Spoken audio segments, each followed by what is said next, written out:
Steve Jobs was the founder of Apple, whose products influenced teachers and students for over 30 years. He had a part in creating Macintosh computers, Tiffany, and iPads, which are all used in classrooms today. Apple product that was used in schools was the Apple I. Jobs and Apple began to donate Apple I to schools. At that point in history, only 13% of schools used computers in their instruction. Jobs' generosity helped increase the incorporation of technology in schools. In the early 1980s, became much more widespread. Programs developed exclusively for the classroom became popular. Programs made for the Apple computers were most popular in elementary schools. By 1989, computers were present in just about every school district.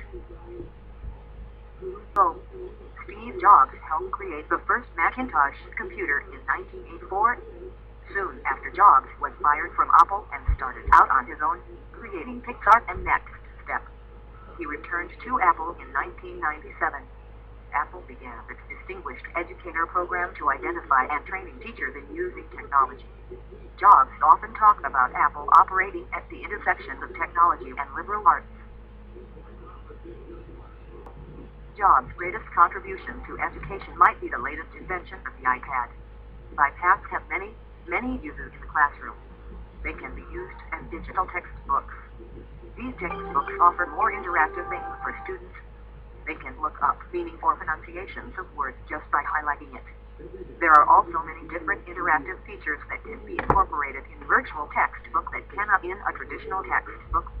One of the biggest areas for the iPad in the classroom are the apps that are created for the iPad.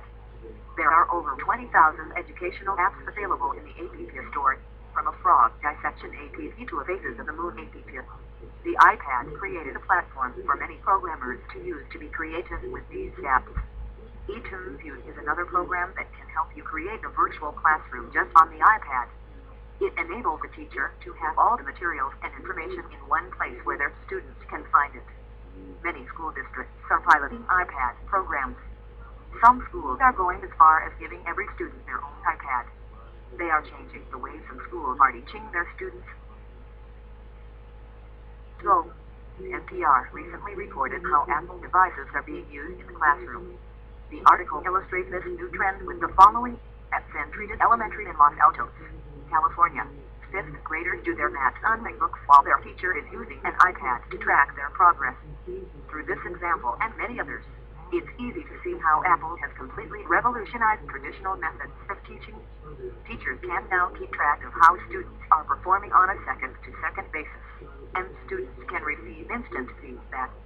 Gone are the days of wrinkled worksheets at the bottom of backpacks and the classic "dog ate my homework" excuses.